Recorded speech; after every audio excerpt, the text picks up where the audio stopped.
Please welcome writer-director Sean Durkin.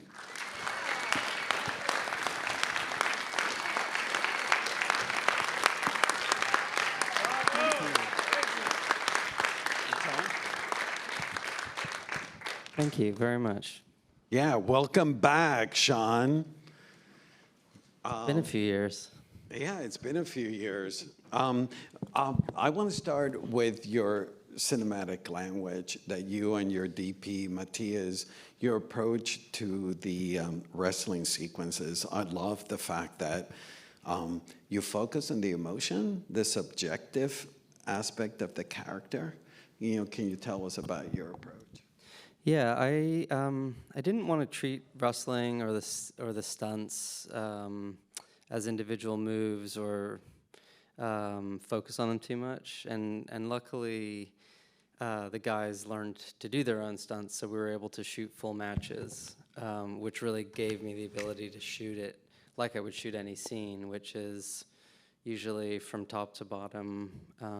You know, I might do a few angles, but usually, you know, I'll do the whole thing through from one angle, and it really allows you to find the you know, heart of the scene, the emotion of the scene, instead of worrying about, you know, getting an angle for this move and focusing on that side of it. So it was always about finding the way to shoot it that was going to capture, yeah, just the best way to capture the heart of the scene, which is how we approach any But scene. did you script them before you were shooting? Because Yeah. they do tell a story. The first very much. wrestling sequence is like we're introduced to this world, and then eventually, you know, we're seeing it through the emotional aspect of Zach. Yeah, it started off, so I was a big wrestling fan as a kid, so writing matches came really easily to me, Okay. which was a surprise in some ways. Like I was just like, oh, okay, I can write wrestling.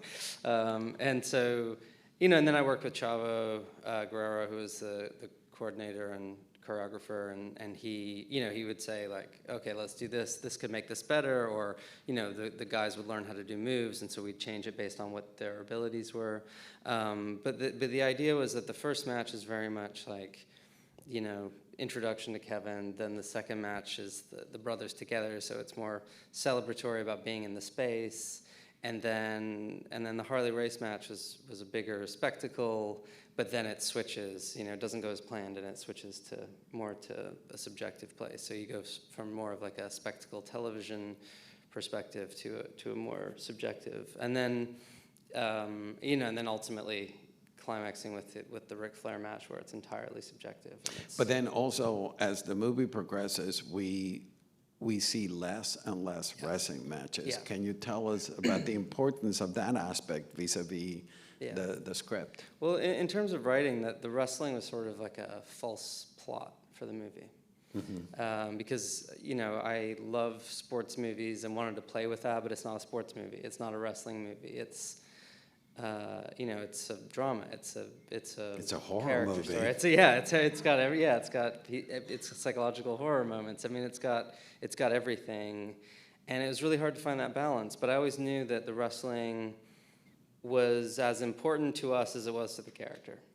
So when he's, you know, fully in it and having fun, we're wrestling a lot. And then when it's becoming less important to him, we're wrestling less. And then, you know, he obviously makes the turn to go back into the ring to try and figure out his emotions. But yeah, it's more because the journey itself is about whereas most sports movies are, you know, and there's really not a lot of wrestling movies, so I really look more at boxing movies, and it's often that sort of quest for gold and winning the championship, but the actual victory here is him letting go of his quest for gold, and him you know, abandoning this ambition that's been passed down to him, and that was really what I was searching for, and it was difficult to find that, but that's why you get less and less wrestling.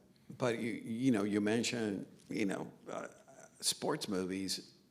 Your progression, we start with this big Americana, bombastic excitement, and then by the end of the movie, we're in this darkened rooms.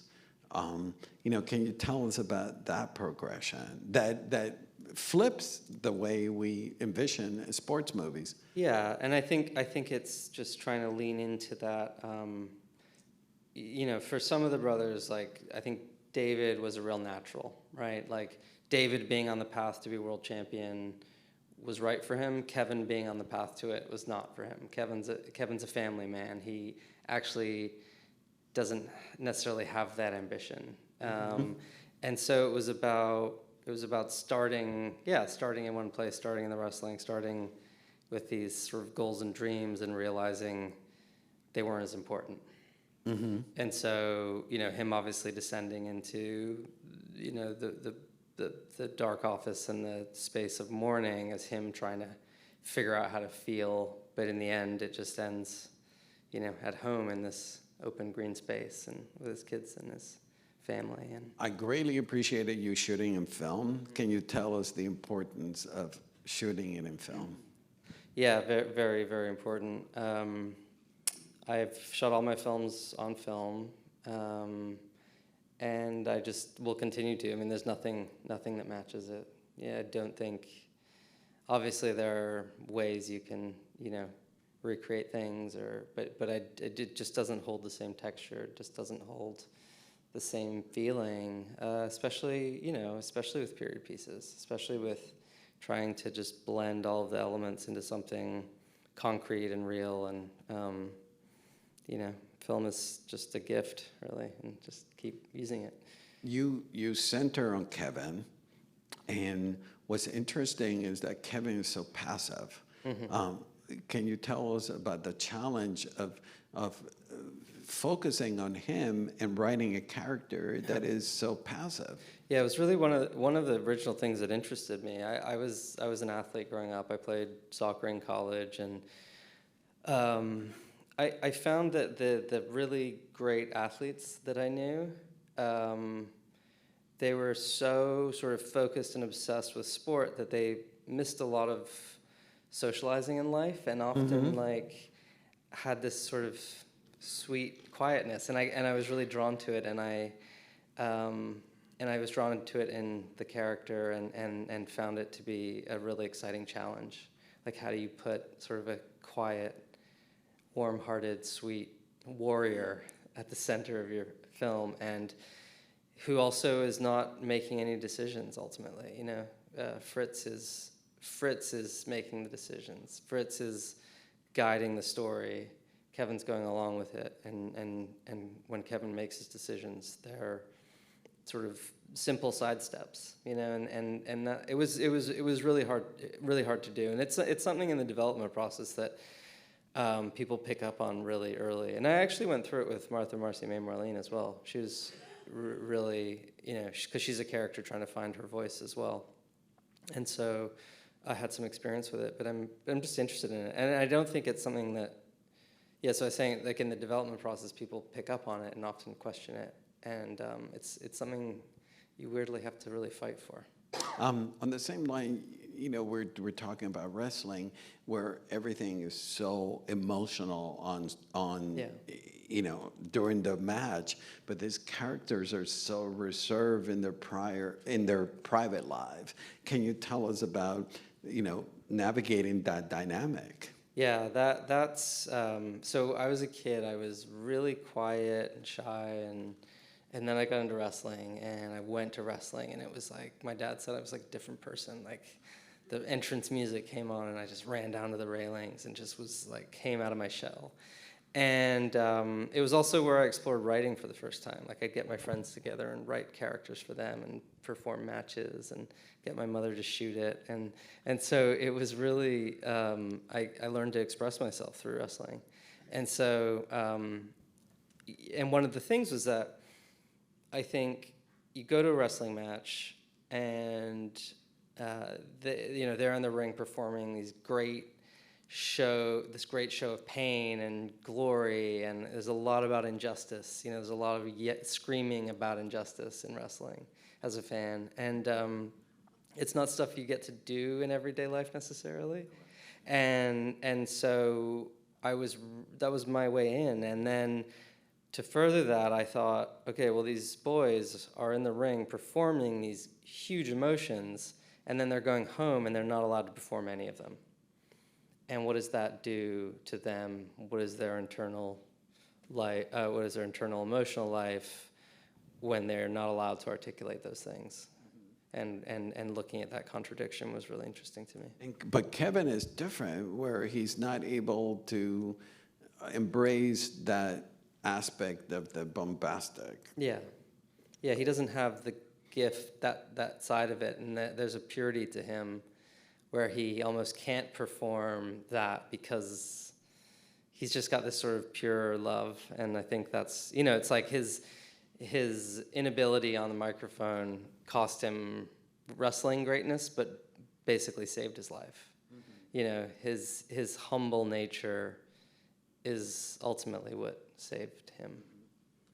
Tell us about writing Fritz, the father. You don't portray him as a villain, but yet he's this ominous, harsh character. You could have made him, this dark villain. Yeah. Tell us about that balance. Yeah, I don't love to look at, I've traditionally not looked at any of my characters as villains, even when they're doing terrible things. And I think I try to think about how they would think about themselves when I write them. So I try to just be in their heads and not think about how other people would look at them. Mm-hmm. And that's sort of the way that I get in, and I don't judge them. I let them be and do what they do. And so Fritz, Fritz was a very challenging figure, made a lot of questionable decisions, but also I think he believed everything he was doing was from a place of love. And you have to put him in the context of where he came from and, when he grew up and what time period. And, he in real life, did better than his father in some ways, so there's ways to find, ways in to look at that and to find it. And in some ways he was a very devoted family man. He just also was completely blind to what was happening and, had very little, emotional understanding, and those were the things that got in his way. But I think he believed that the decisions he was making were going to give his boys the best chance of surviving in what he had experienced to be a very cruel world. Tell us about the opening sequence and how did you arrive to opening with Fritz? And we mentioned a horror movie. Yeah. That opening sequence so ominous and scary. Well, I'm really drawn to genre, and although my films are never genre, there's always a piece of genre in them. And one of the things, when I first looked at this story, it's like an epic Greek tragedy, and there's this family curse. And so whether or not the curse is real, there's a cinematic element to having a curse. And so I'd always imagined that the film started with this brutal wrestling match of Fritz and this big score that was sort of, the Iron Claw was the curse. It was, this curse of masculinity that he carried with him, and the Iron Claw represented that. And so that actually, the way the opening is the way that I wrote it when I first wrote the first page of this script in 2015. Mm-hmm. It's exactly as it was from the beginning, which I can't say about anything else in the movie, but that was like this very clear thing that I wanted to do that stuck. I'm obsessing about the horror aspects of the film. There is your usage of silences in the house. To me, when I watched the film the first time, I felt like I was in a haunted, house. Can you tell us about your usage of silences? It's all about following the character and what they're going through. So, I felt like when all of this stuff is happening in quick succession, it must feel like especially when Kevin's not able to feel the feelings, it becomes psychological. It becomes, I think at our worst moments, we go back to some of our earliest forms of being, and so for him it was like, okay, I'll just put it all into wrestling, or I won't feel anything, I won't, and that's the scariest thing you can do, not look at what you're feeling, and so it felt like a nightmare. I mean, and the true story is even worse than what I have. I mean, it's Mike's brain injury, and he was suddenly brain injured, and he's just gone, but he's still there. I mean, it's a real, like a true nightmare. And so I wanted to have some of that feeling of that subjective nightmare feeling, but also be really true to the emotion and the sadness of it, and keep it grounded in the fact that it is, a family drama, and real. This really happened. You did not include Chris, who also was part of the family and died. Tell us about, you mentioned that the truth is harder than what we showed. Why did you withdrew? Well, there's one more brother named Chris who was younger, and Mike on screen was sort of a combination of Mike and Chris in real life. And Chris also died by suicide in the field at their ranch. Had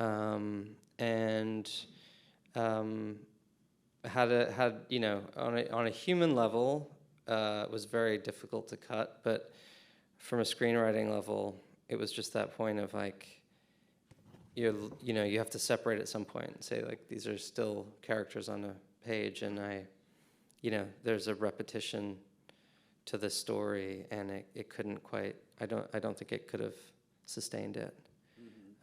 But it was really difficult. I mean, I wrote. I had Chris in the script for 5 years, and when it became apparent that, it was sort of one of those tipping points where it was like, no one's saying the movie's never going to get made if you don't cut a brother, but it was very clear that the script wasn't working as it was, and it took me about a year to come to terms with it, and I felt it was the right decision in the end. Speaking of pivotal moments, David's death is a watershed moment. Mm-hmm. Can you tell us about that aspect of the story? Yeah, I mean, it happened very suddenly, and I wanted it to feel that sudden, and I wanted it to feel the way that it felt, which is, and the way that they found out in real life was someone showed up at their door and told them, and that was that, and I wanted to have it happen like that, have it happen quickly, and have it happen off screen, and sort of have to, I guess, like for us as an audience, to feel it before the characters can feel it. But my interpretation, and I'd love to hear your take on it, is that if that sort of like dominoed. Absolutely it is. I mean, for the real story, mm-hmm. For the true story of the family, I mean, I don't know I think if David survives, if David doesn't go to Japan and goes to a doctor and gets his health worked out, I don't think that all of the following events happen the same way. I mean, you never know, but I definitely think it's a domino effect, yeah. Mm-hmm. We talked earlier about the shooting the action sequences, but you did something that is not the usual, is that when you shoot action sequences, you do them at the top of the film, and then you do the dialogue or drama sequences towards the end. You reversed it. You shot all the drama sequences, the family sequences, and then you left the action sequences, the wrestling, towards the end. Can you tell us your logic behind that choice? Yeah, I wanted to build a family, and the best way to do that was to, we had this ranch. We spent 2 full weeks there, and we shot all those scenes and spent a lot of downtime. It was a beautiful, quiet place. And so there was a lot of bonding that happened there, and I think it really laid the groundwork for the family, because the shooting dinner scenes, I find, is just such a great way to build a bond. family. Yeah. And because there's a lot of downtime in between, you know, have them stay at the table as long as possible. You know, they like find their rhythm. But then when you're in a location like that too, like there, you know, like that gym in the garage, like that was really there, and they were really working out between scenes, and you know, or we'd just like go throw a football in the field or sit on the front porch, like. You know, and people would hang out too. Like even if they weren't working all that day, they'd stay, and it was a real, yeah. It really helped build and set a tempo too. You know, it felt quite like nice and slow out there versus the chaos of the wrestling. One of the things that in your 3 films, yeah, you're up there. Just realized that. One of the things that I've greatly admired about the 3 films you've done is that you cast unknowns. Yes, you cast known people, but you give a chance to people that we never knew. In this case, Stanley Simmons is so phenomenal in it. Can you tell us about your philosophy about casting? Yeah, so I worked for a casting director who actually is my casting director, Susan Shotmaker. When I was in college, I went and started working for her, and I used to run camera in her casting sessions, and I worked for her for almost 7 years, and while I made films, and actually did my last job for her like maybe a couple months before I shot Martha. So. And we were very close, and I spent a lot of time in that room, and I saw a lot of very good young actors in New York coming into rooms and not getting roles, and I was always very upset on their behalf. And so I thought, okay, well, if I get a chance to make movies, I'm gonna, you know, put all these people in movies or try and find people, you know, who are starting out and put them in the movies. And so I've done that, and I keep doing it, and you know, all those kids that I used to see have gone on to do quite well. So it's Elizabeth Olsen.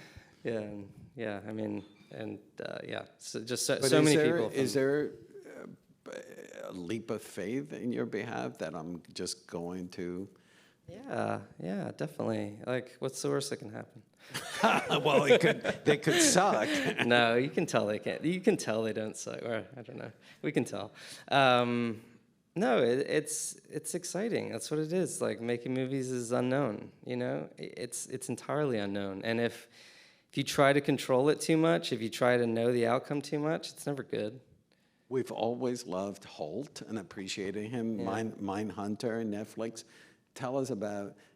It was a big leap of faith to entrust him. With this. I didn't see that as a leap of faith. I saw that as just, he was probably the first person I thought of concretely. And I said, this is Fritz awesome. von Erich, like it has to be him. Yeah, he's incredible. He's the best actor. He's the most committed, just generous, incredible actor. Mm-hmm. And he's the fabric of this movie. Great. And yeah, he's I can't say enough about him. Yeah.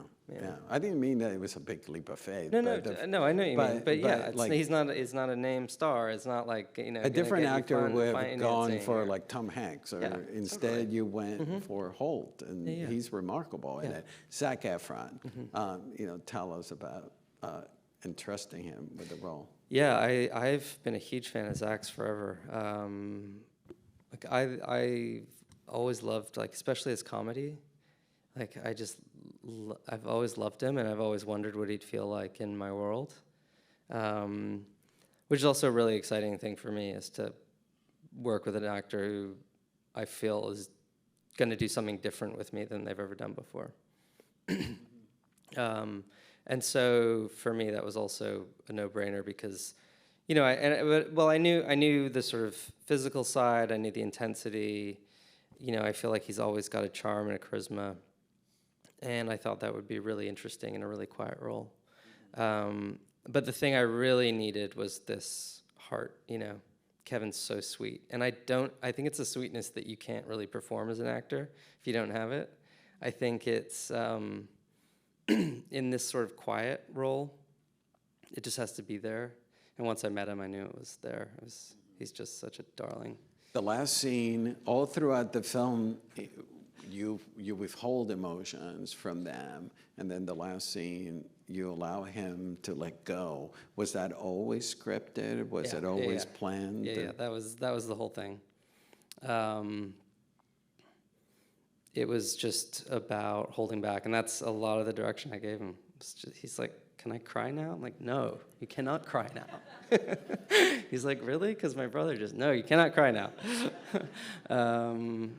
Because he can really cry. Like, he was like waiting to cry. I'm like, "Are you sure you're ready to cry?" He's like, "Yeah, I can do it." Like, "How many takes can you do it for?" He's like, "I don't know, I can keep crying." He like cry, like when we shot the end, he's just like 7 takes of that, where he's just crying for 4 minutes at a time. It was amazing. Mm-hmm. Yeah, so he's got all this feeling inside him, it's just like dying to come out. Wow. Yeah. Wow. You talked about withholding emotion. All throughout the movie, there's so much loss, but there's no grief. Yeah. Can you tell us about that aspect? Yeah, it's something I've seen in my life. Certainly the place I come from, like, people just don't really know how to grieve or are so uncomfortable grieving, and so they just kind of move past it, and I've sort of seen the ramifications of that. So it was a very personal aspect of the film for me, and just some of that stuff of Fritz saying, I don't want to see any tears. The sort of nonsense, masculine stuff that just crushes people. And, I just, I wanted to look at that and have that really be a focus. That, and they weren't allowed to grieve. They were forced back in the ring too soon. And I'm curious about the sportatorium. Did you guys build that set? And yeah, that was really challenging. So it's a very famous wrestling arena. It's sort of legendary, but it's also like just sort of nothing too. It's like this really poorly built big tin shed. And so we thought it'd be really easy to find. We didn't want to do it on a soundstage. We wanted to have enough of a structure where you could shoot 360 and look up and it would all feel real.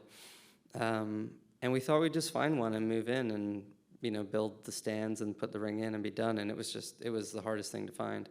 Just finding it big enough, finding the right texture, finding something that like hadn't been condemned. So it was like that balance. And my designer, James Price, he was just searching and finally saw this furniture showroom in Baton Rouge, Louisiana, where you go in and it's like it looks big from the outside, but you go in and it's all fake living rooms.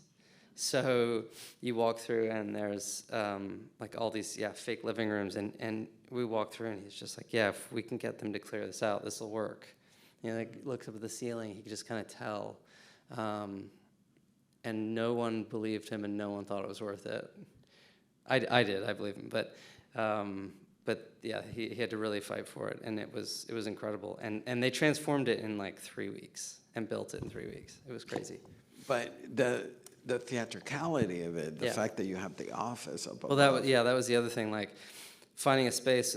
I had written the office in, and I thought, there's no way I'm gonna have to rewrite that. There's no way we'll find the space, and he was so set on finding it. So that was the other thing. He went in there, and we went upstairs to this office, and he's like, I bet if we put a hole here, you can see the middle, And you couldn't even tell because it was all rooms at the time, but he just had a feeling, and it was, and he was like, we'll put the locker room here, we'll be able to walk from the locker room to the ring, we'll be able to walk, and you could walk through the front door to the locker room. It was all up to the office. It was all connected, and we used it that way, and it made such a difference.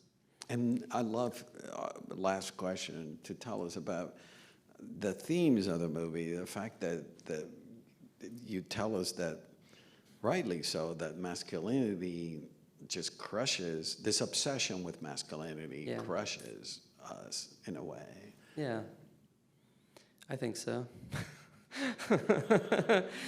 I don't know. To put it in really, really simple terms, I think the world would be a very different place if more sons were more tender, or more fathers were more tender with their sons. Yeah, well, And I think it's kind of that simple, honestly. Yeah, and just like I said, it's a complicated it's a complicated era. Fritz was coming from a very complicated place. Those boys were coming from a complicated place. You know, and it's easy to look back now, and it's sort of why, you know, I don't look with judgment either. You know. No, you're very kind, and I love the fact that you tell us that the love that the family has for each other is what's holding them together. Yeah, absolutely, and it's really pure, and it kind of gets muddled with these forms of masculinity and achievement and all these things, but it's very pure, and anyway. Yeah, well, thank you so much for being here, Sean. Thank you, guys. Thank you. Can't wait to have you back again. Yeah, me too. Thanks. Yeah. Thank you, everybody.